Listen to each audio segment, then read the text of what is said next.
Et pour parler de tous ces sujets, j'ai le plaisir d'accueillir sur le plateau Guillaume Dard. Bonjour Guillaume. Bonjour Raphaël.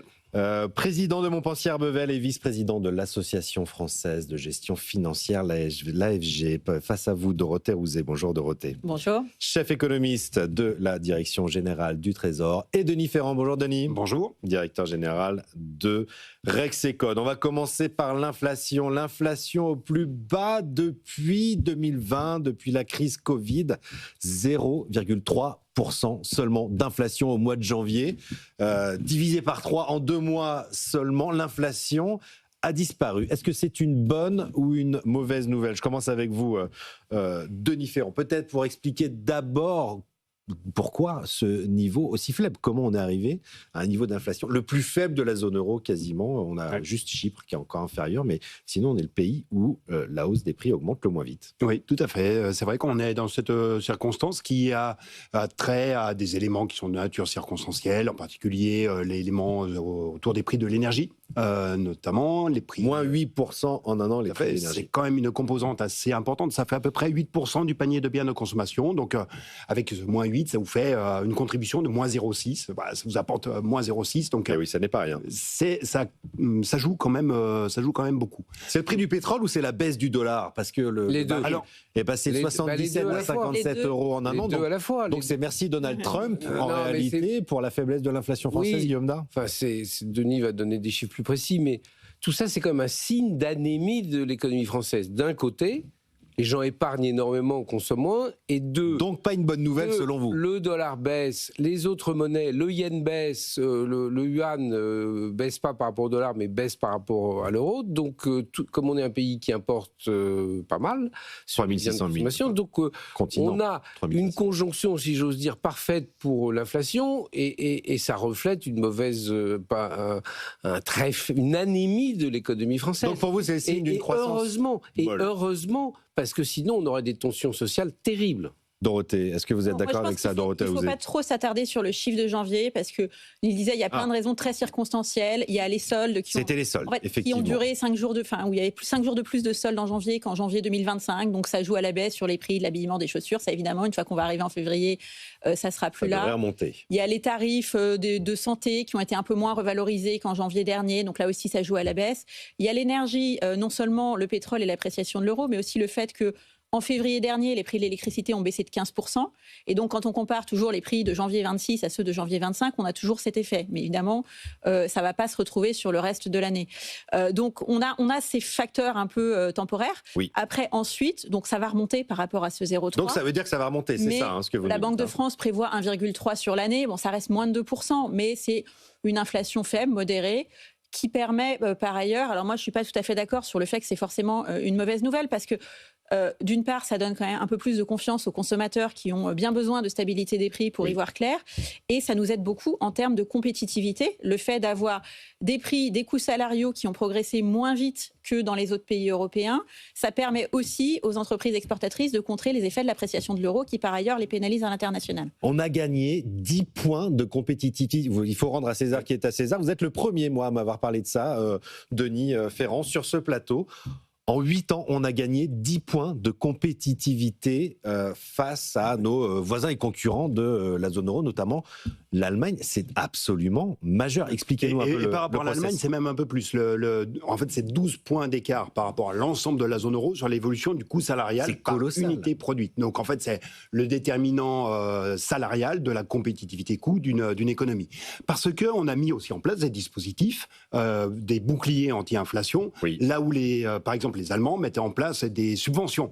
Donc nous, on jouait directement sur l'évolution de l'indice des prix, là où les dispositifs de lutte contre l'inflation énergétique... On parle ici de la crise inflationniste due à la hausse de l'énergie en 2022 et 2023. Là, c'était des dispositifs qui tenaient notamment à des subventions, à des chèques qu'il pouvait y avoir dans d'autres pays européens. Ça ne joue pas sur l'indice des prix. Donc qu'est-ce que l'on a? On cumule depuis 2019 sur l'évolution de l'indice des prix à la consommation entre la France et la zone euro, c'est 7 points d'écart. Ces 7 points d'écart, ça se traduit par une pression sur les salaires qui est moindre, qui se traduit in fine par une évolution du coût salarial par unité produite bien moindre en France qu'elle ne l'est dans l'ensemble de la zone euro. Donc c'est un regain de compétitivité qui intervient.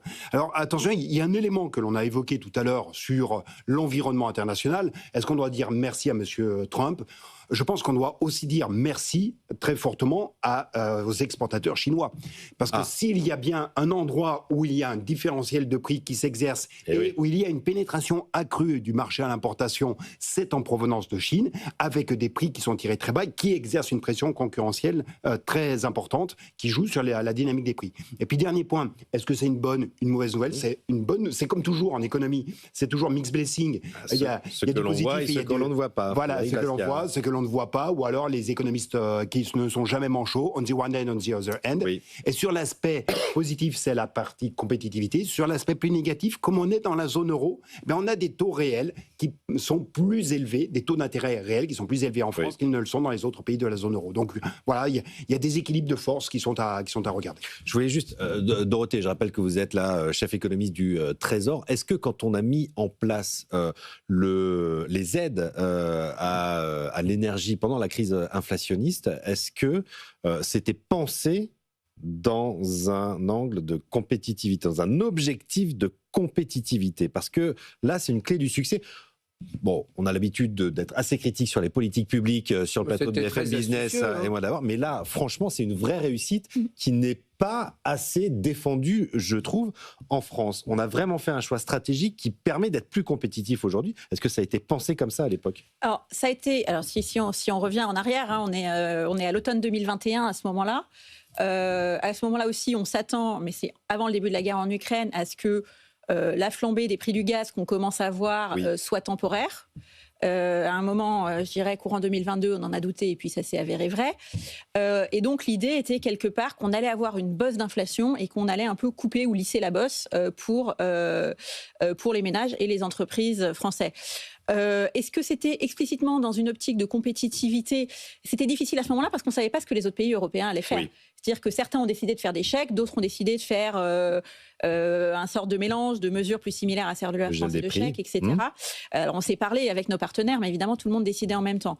En revanche, ce qui était bien présent à l'esprit, c'était d'éviter ce qu'on appelle la boucle prix-salaire, c'est-à-dire de se dire...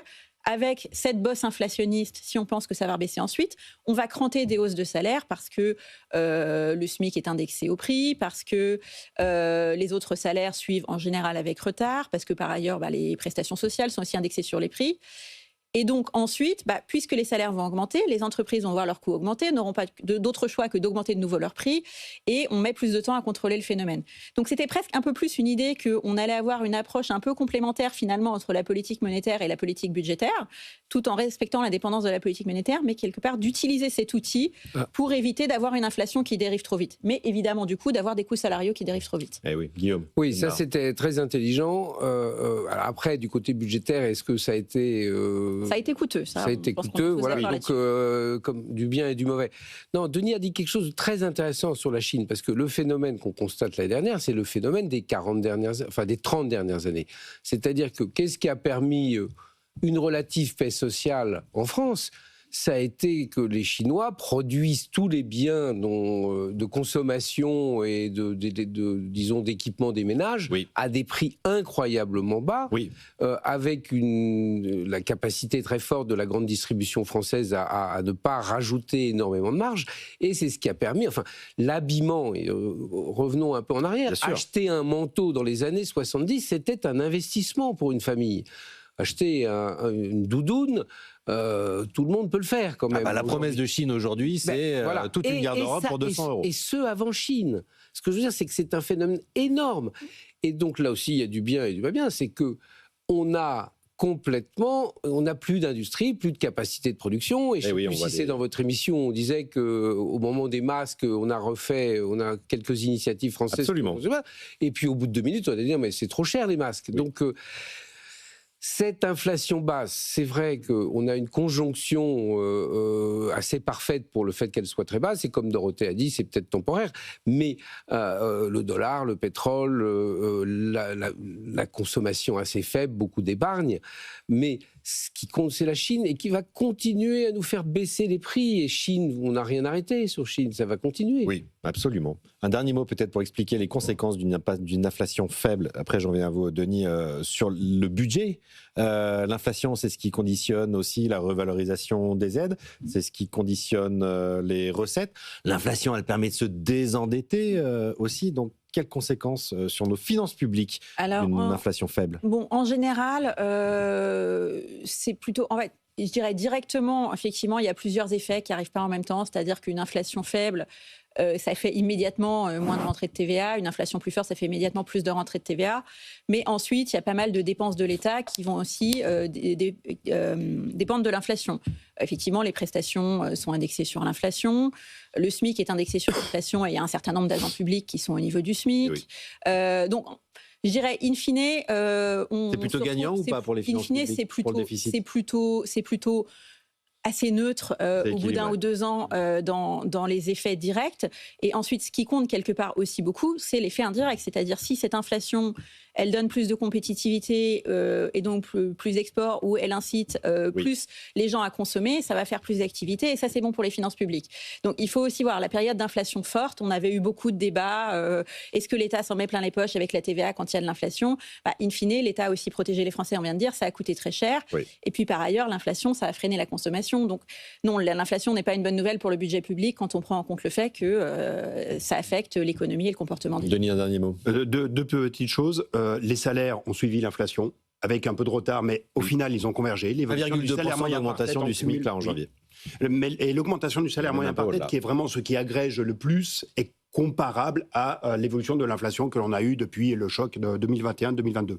Et deuxième élément, il faut regarder où sont les poches résiduelles d'inflation. Donc effectivement, il y a des phénomènes temporaires, mais on va les trouver principalement dans les activités de services. Donc effectivement, on voit bien la mécanique qui s'est passée sur les prix des produits manufacturés. Et comme le disait Guillaume, c'est une mécanique de très longue haleine. Mais sur les prix des services, vous avez certes des éléments qui tiennent à l'évolution des salaires qui comptent. Les services, c'est 52% du panier de biens et services consommés par les ménages. Donc c'est quand même tout à fait fondamental. Et vous avez aussi de plus en plus la trace de ce qui nous concerne, notamment les transitions, les problèmes de dommages climatiques. Et quand vous regardez les évolutions des assurances, le prix des assurances, c'est plus 4% sur un an. Alors ça ralentit fortement, mais c'est la principale poche d'inflation que l'on connaît actuellement dans l'évolution de l'indice des prix. Donc ce sont d'autres mécanismes aussi qui sont en sous-jacent de ce qui est le résidu d'inflation. Bon. Perspective pour 2026, on rappelle 1,3.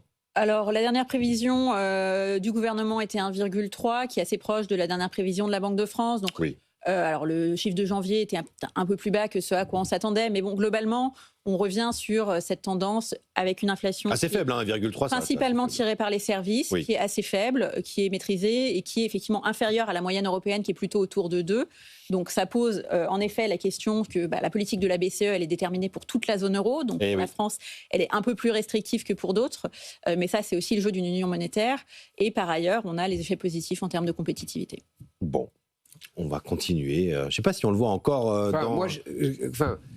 Ce chiffre, 1,3, il est magnifique si on le fait, mais en même temps, on a 5% de déficit budgétaire. Et alors j'ai un peu posé la question à l'IA pour savoir, en regardant la série depuis 1970, de tous les déficits budgétaires français, qui d'ailleurs, le dernier excédent, équilibre, c'est 74. 74, absolument. Et je lui ai demandé un peu de mesurer la corrélation entre le déficit et la croissance du PIB. Et alors, au début, ça marchait à peu près, l'effet keynésien, c'est-à-dire qu'un peu plus de déficit redressait la croissance, et au fur et à mesure, il dit c'est juste une constatation, c'est-à-dire que comme il n'y a pas de croissance, il n'y a pas de déficit. Et puis je lui dis, mais alors si on baissait le déficit, qu'est-ce qui se passerait? Parce que c'est quand même un paradoxe qu'on ait 1,3% de croissance, alors qu'on a 5%. Sur l'inflation ou la croissance? Je parlais de l'inflation. Alors pardon, sur la croissance, alors je me suis trompé, mais un peu moins sur la croissance, malheureusement. Alors c'est encore, ça va dans mon sens, c'est encore pire, c'est-à-dire que 0,8% de croissance dans un pays qui a 5% de déficit budgétaire, Keynes, alors il paraît que évidemment Keynes ça fonctionne dans une économie fermée, moins dans une économie ouverte, mais c'est quand même un vrai paradoxe. Et donc j'ai posé la question en disant, alors si on revenait à 0% par la baisse des dépenses. Alors, on m'a dit, non mais en combien d'années là? Parce que c'est pas possible. et en 3 ans, mais on aurait 2%, on serait en négatif. C'est-à-dire qu'il faut bien se rendre compte. Notre croissance, elle est un peu à crédit. Elle est 100% à crédit. Si on emprunte 150 milliards et qu'on fait que, combien ça fait 1% de croissance, 30 milliards de plus de PIB, il faut 5 unités de dette pour faire une unité de croissance. Bon, notre croissance, elle est aussi tirée par les grandes entreprises qui vont devoir acquitter, une fois de plus, la surtaxe d'impôt sur les sociétés. 7,3 milliards sur nos 300 plus grands groupes français, moteur de l'économie française aussi. Hier, Roland Lescure était l'invité d'Apolline de Malherbe sur BFM TV. Elle lui a posé la question de ce maintien de cette surtaxe censée être exceptionnelle et qui risque de durer. Voilà la réponse du ministre. Tout ça va dépendre d'un équilibre global et d'un budget global qu'il va falloir négocier. Donc les patrons doivent se préparer à l'idée que cette contribution exceptionnelle dure au-delà de 2 ans, peut-être 3. Non, les patrons doivent se préparer au fait que ce budget, on va le construire en avançant et pas d'un gouvernement tout-puissant, majoritaire, comme ça a été le cas depuis 80 ans, qui dit en janvier ce qu'il va faire en décembre prochain. On va devoir travailler. Moi, je souhaite travailler à la méthode et évidemment, je souhaite qu'on limite les prélèvements sur les entreprises. Je suis ministre de l'économie et des finances, mais je souhaite aussi qu'on continue à réduire le déficit. Il y a un vrai débat sur les conséquences de cette surtaxe d'impôt sur les sociétés. Aujourd'hui, l'opinion titre sur le lent exil du business français. Bon, il se trouve que l'INSEE, dans sa note de conjoncture du mois de décembre, indiquait que la surtaxe d'impôt sur les sociétés de 2025, en tout cas, n'avait pas eu d'effet sur l'investissement. Enfin, les effets, ils prennent un peu de temps. Vous vous souvenez de ce que les Allemands avaient fait quand ils allaient... En 1995, on était très fiers de nous. La France allait beaucoup mieux que l'Allemagne. Et c'est vrai que jusqu'en 2000, la France était dans une position tout à fait compétitive vis-à-vis de l'Allemagne. Et qu'est-ce qu'ont fait les Allemands? Ils ont dit il faut remettre en ordre le site Allemagne. Qu'est-ce que ça veut dire remettre en ordre le site Allemagne? Ça veut dire avoir un ensemble de paramètres qui fait que c'est intéressant pour les entreprises d'y investir. Alors, et là, c'est tiré... Alors qu'on soit obligé de le faire, je le comprends. Je n'en veux pas du tout au ministre qui fait le maximum, mais on détériore le site France. C'est-à-dire que c'est un message pour dire il ne faut pas investir. Il ne faut pas investir en France. Parce que les impôts, ce n'est pas des impôts mondiaux sur les entreprises, c'est des impôts sur ce qu'ils ont réalisé comme bénéfice en France. Donc, si on est à 35, alors qu'il y a plein de pays qui sont à 15-20, c'est-à-dire qu'on n'a pas besoin d'aller en Irlande. C'est un peu ça le sujet, c'est-à-dire qu'on a une ça France à veut dire contresens. qu'on veut sortir du site France un certain nombre d'entreprises. Et donc, je trouve ça catastrophique à long terme. Cher Execode, vous regardez ça de très très près, le niveau d'investissement des entreprises. Qu'est-ce qu'on a vu en 2025 et est-ce que ça risque de peser en 2026 ? Oui ou non? Ce que l'on a vu jusqu'en 2025, c'est une résistance de l'investissement. En fait, l'investissement, il a fait une légère progression, avec principalement sa composition qui est très intéressante, sa composition qui est très tirée par les investissements dans le secteur des services de l'information, de la communication, dans le logiciel. C'est l'IA, c'est l'adaptation à un environnement économique. On est obligé de suivre. Évidemment. Donc, il y a des efforts qui sont colossaux, qui sont effectués dans ce type d'investissement. En revanche, quand vous regardez... C'est pas des capex, c'est pas ce que vous nous dites là, c'est que c'est pas du développement. CAPEX, c'est les nouveaux CAPEX. En fait, justement, comment est-ce qu'on peut essayer d'apprécier l'augmentation des capacités? Donc, effectivement, c'est une nouvelle forme de CAPEX, mais le développement des capacités que l'on regardait traditionnellement avec de la construction non résidentielle, donc les bâtiments, avec des machines, ces postes-là, en revanche, ont plutôt reculé en 2025. Donc, j'ai besoin de me transformer, j'ai besoin de me moderniser parce que l'environnement technologique, il est là. J'ai pas d'autre choix, il faut que je le fasse. En revanche, je n'augmente pas forcément mes capacités sur le territoire. Et c'est vrai que sur cette trajectoire, on ne regarde pas que nos propres chiffres, on regarde aussi ceux de nos petits camarades. Oui, évidemment. Je pense que vous avez vu ce graphique qui était assez saisissant, produit par François Ecal, qui est quand même plutôt une référence avec ce taux marginal de l'imposition qui se retrouve désormais à 36 points, si on prend en compte l'ensemble de prélèvements. 35,3, on est juste le plus élevé on de est 245 pays. 245 pays. Voilà. 245 pays d'ailleurs. Pourquoi vous posez la question alors, Raphaël? C'est la réponse. Que l'OCDE. C'est pas bon. Mais parce qu'on est aussi sur la nécessité de redresser nos comptes publics et que le choix là a été fait de cibler 300 entreprises qui ont beaucoup d'argent. Non, mais la question de savoir si ça va être bon pour l'économie française, qui pourrait répondre oui, alors, c'est bon bon. Non, la question n'est pas bon pour l'économie française ou pas. La question, c'est est-ce que ça pèse véritablement sur l'investissement ou pas? L'INSEE indique que non. Dorothée moi, je pense deux choses. Bon, d'abord, ce que dit le ministre, je pense qu'il y a aussi une question de bon sens, qui est de dire, si on lui demande aujourd'hui qu'est-ce qui va sortir du budget 2027, je pense que la séquence passée nous a montré aussi que de toute façon, la copie déposée par le gouvernement et celle qui sort du compromis n'est pas la même. Plus qu'incertaine, absolument. Donc, ça, on est bien d'accord. Mais on sent qu'il y a comme une petite martingale budgétaire qui arrive là. Il sait qu'il y aura de nouveau un compromis à faire. Je pense que c'est du bon sens. Ensuite, sur les effets, je pense que ce que montrent les études économiques, c'est que justement, c'est très différent entre une surtaxe ponctuelle et un taux d'imposition pérenne. Et donc là, la question, c'est quelle est la compréhension des entreprises de où on se situe entre les deux. Quand on le fait une année, donc ça n'a pas beaucoup d'effet. C'est un peu ce que nous montre la note de conjoncture de l'INSEE, c'est-à-dire d'abord parce que c'est une imposition qui cible le bas de bilan, donc qui est quand même un peu moins distorsive que par exemple les impôts de production. Et puis si c'est ponctuel, les décisions d'investissement se faisant sur le long terme, si de manière crédible on se dit c'est une fois et ça va s'arrêter, ça ne va pas fondamentalement changer les décisions parce que l'environnement ensuite n'aura pas changé. Et ça c'est ce que montre aussi la littérature économique. En revanche, si ça commence à s'inscrire dans la durée et que l'anticipation des entreprises finalement c'est que c'est le nouveau taux d'imposition pour leur horizon d'investissement, là c'est très différent parce que là, effectivement, on a un effet sur les choix d'investissement, sur les choix de localisation, etc. Donc, c'est un peu là où on se situe, où on est dans l'entre-deux. Il ne faut pas que ça dure trop longtemps. Oui, c'est vrai c'est intéressant de reprendre toute la séquence des 10 dernières années, parce qu'il y a eu la très forte baisse du taux de l'imposition sur les sociétés qui est intervenue.